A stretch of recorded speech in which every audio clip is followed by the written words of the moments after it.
মানুষকে বিভ্রান্ত করতে আমার খুব ভালো লাগে।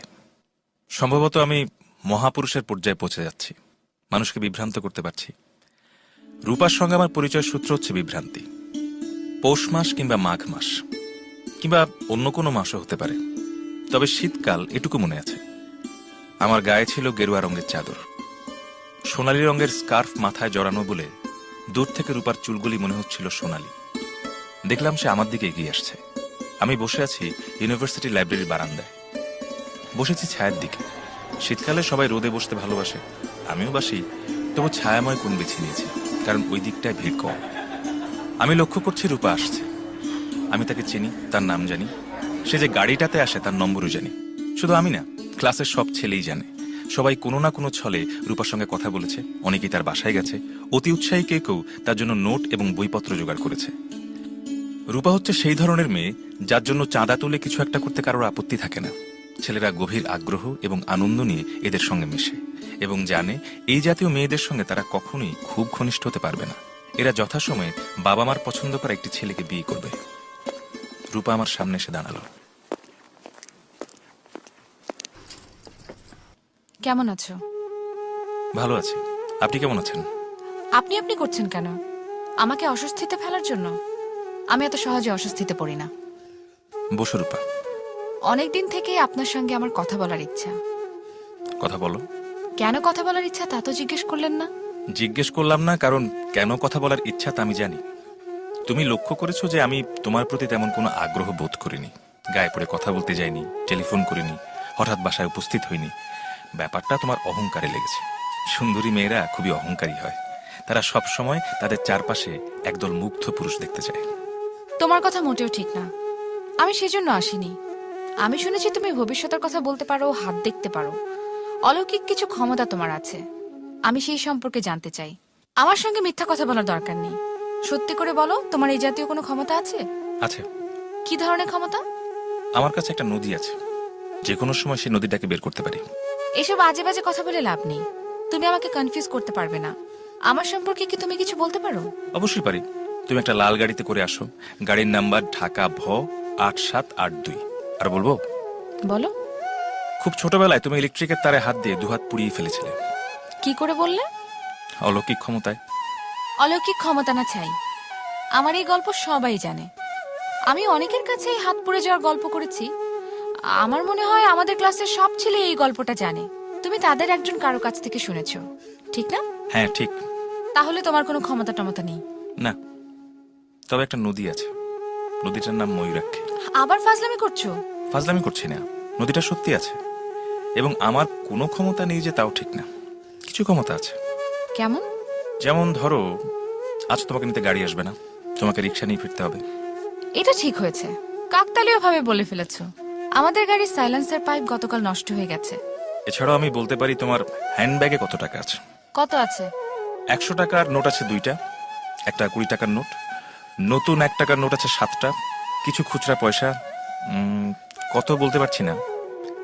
ব্যাগ খুলে তুমি গুনে দেখো ঠিক বললাম কিনা। আমি গুনতে চাই না। গুনতে চাও না কেন? গুনলে দেখা যাবে তুমি ঠিক বলনি, তখন আমার মনটা খারাপ হবে। তোমার কিছু অলৌকিক ক্ষমতা আছে এটা বিশ্বাস করতে আমার ভালো লাগছে। চারিদিকে এত সব সাধারণ মানুষ, এর মধ্যে একজন কেউ থাকুক যে সাধারণ নয়, অসাধারণ। তুমি গুনে দেখো না।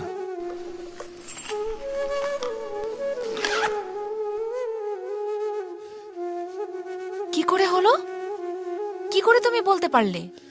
আমি জানি না রূপা, মাঝে মাঝে কাকতালীয় ভাবে আমার কিছু কিছু কথা মিলে যায়। আচ্ছা আমি যাই।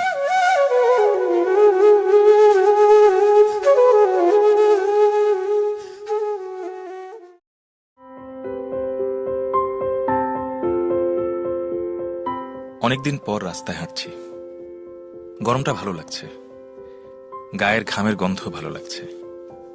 কঠিন রোদের আলাদা একটা মজা আছে। এফডিসির কাছে রেল ক্রসিং এ দাঁড়িয়ে আছি, ট্রেন যাবে সেই দৃশ্য দেখব। ছুটন্ত ট্রেনের সঙ্গে মনের একটা অংশও ছুটে যায়, সে অনুভূতি অন্যরকম। ট্রেন কখন আসবে জানি না, অপেক্ষা করতে আমার কোনো অসুবিধা নেই। হাতে রাত 8টা পর্যন্ত সময়। আমি আগ্রহ নিয়ে চারপাশ দেখছি। একটা রিকশায় মায়াকাড়া চেহারা শ্যামলা মেয়ে বসে আছে। বৈশাখের দুর্দান্ত রোদেও মেয়েটা রিকশার হুড তোলেনি, রোদে ভাজা ভাজা হচ্ছে। মেয়েটাকে দেখেই মনে হচ্ছে সে কাঁদতে কাঁদতে এবং চোখের পানি মুছতে মুছতে আসছে। প্রকৃতি মানুষের জন্য আলাদা ব্যবস্থা করেছেন। দুঃখ পেলে মানুষ কাঁদবে, তার চোখে পানি আসবে, এবং আনন্দ পেলে সে হাসবে, তার দাঁত দেখা যাবে। এই ব্যবস্থা। প্রকৃতি এই কাজটা কেন করল? আমার ধারণা প্রকৃতি এই ব্যবস্থা করেছে যেন মানুষ তার দুঃখ এবং আনন্দ লুকাতে না পারে, যেন অন্যরা টের পেয়ে যায়, দুঃখ এবং আনন্দ ভাগ করার জন্য এগিয়ে আসে। রেল ক্রসিং এর গেট পড়ে গেছে, মেয়েটার রিক্সা থেমে গেছে। আমি তাকিয়ে আছি রিক্সার দিকে। আমার হঠাৎ মনে হলো রিক্সার ভাড়া দেবার মতো টাকা মেয়েটার কাছে নেই। তার চেয়ে বড় কথা, মেয়েটা ভয়াবহ ক্ষুধার্ত। রাতে সে কিছু খায়নি, এত বেলা হয়েছে এখনো কিছু খায়নি। মেয়েটা রিক্সা থেকে নেমে পড়েছে। রিক্সাওয়ালা কঠিন মুখ করে কি যেন বলছে। মেয়েটার চোখ দিয়ে টপ টপ করে পানি পড়ছে। সে হতাশ ভঙ্গিতে আশেপাশে তাকাচ্ছে। আমি এগিয়ে গেলাম, রিক্সাওয়ালাকে বললাম, ভাড়া কত হয়েছে? 100 টাকা। ঢাকা শহরে রিক্সা ভাড়া 100 টাকা? এই প্রথম শুনলাম। স্যার, আমি ইনার নিয়ে সকাল থেকে ঘুরতেছি। এর বাড়িতে যাই, তার বাড়িতে যাই, কাঁদতে কাঁদতে ফিরে আসি। যাত্রাবাড়ি গেলাম, মগবাজার গেলাম, রামপুরা গেলাম।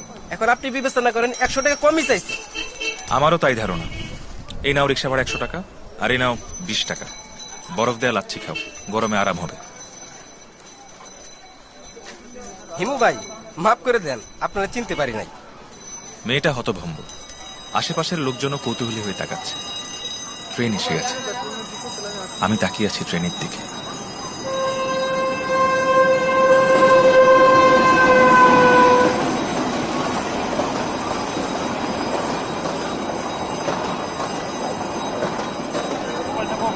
বৃষ্টি দেখলেই যেমন ছেলেবেলার গান বৃষ্টি পড়ে টাপুর টুপুর মনে পড়ে, ট্রেন দেখলেই ট্রেনের ছড়া মনে পড়ে। রেলগাড়ি ঝমাঝম, পা পিছলে আলুর দম, স্টেশনের মিষ্টিকুল, শখের বাগান গোলাপ ফুল। ট্রেন চলে গেছে, রেলগেটের জটলা শেষ। শুধু আমি, মায়াবতী তরুণী এবং রিক্সাওয়ালা আটকে আছি।